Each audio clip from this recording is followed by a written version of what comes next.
Hey there everybody, I'm Pete Burak and you're watching Cathlist. February 5th is the feast of Saint Agatha, even though almost nothing is historically certain about her. Wait, why are we doing an episode on a saint of which we know nothing about? Because we're rebels, that's why. Also, there are some pretty cool legends surrounding her, and we couldn't keep them to ourselves, so stick around. One thing we do know for sure is that she was martyred in Sicily during the persecution of Emperor Decius in 251 AD. Astute Catholics will recognize that Agatha's name is listed in the communion prayer at Mass. Felicity, Perpetua, Agatha, Lucy, Agnes, Cecilia, Anastasia, Polycarp is in there, I think. Agatha and Lucy weren't always in there, though.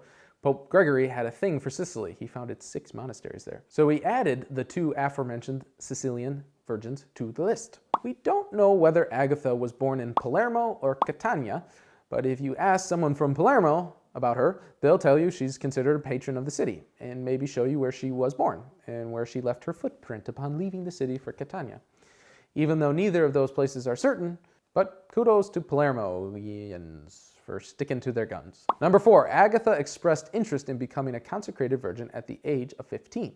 But she probably wasn't actually consecrated until she was 21. According to tradition, the Roman prefect of Catania, Quintanius, fell madly in love with Agatha and began to persecute her when she refused his advances. For a month, he sent Agatha to a priestess of Venus who practiced sacred prostitution, whatever that is.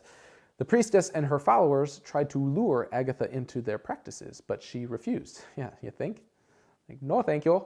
Agatha was sent back to the prefect, where he began interrogating and torturing her. Yeah, that's one way to get a girl like you, I guess. Number 8, Agatha was thrown into solitary, but one night she was visited by St. Peter, who miraculously healed her wounds. The next day, when Quintianus saw Agatha had been healed, he threw her on a bed of hot coals.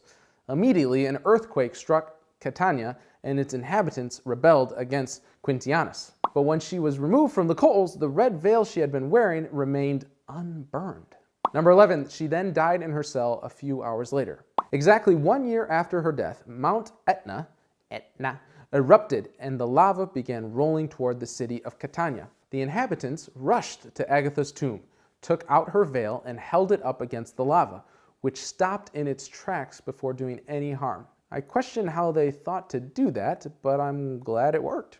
You never know in a moment of crisis. From that day, she became locally hailed as the patron saint of Catania, and the people believe she has saved their city a number of times. Earthquakes, eruptions, plague, wraths of emperors, the usual, Number 14, every year, the people of Catania commemorate her martyrdom with a festival that lasts from February 3rd to the 5th. And on August 17th, they celebrate the return of her remains to their city in the 12th century. They had been stolen to Constantinople as war booty for 86 years. And that's all the time we have for now, folks. Thanks so much for watching this episode of Cathlist. Don't forget to subscribe to our channel and click the little bell thingy if you'd like to be alerted to new videos. God bless you, and we'll see you next week. You took my by the hand. Oh, Mickey, what a pity, can't you understand? It's guys like you, Mickey. We're rolling, so anytime you guys... Oh, hey. Hi. I'm Pete.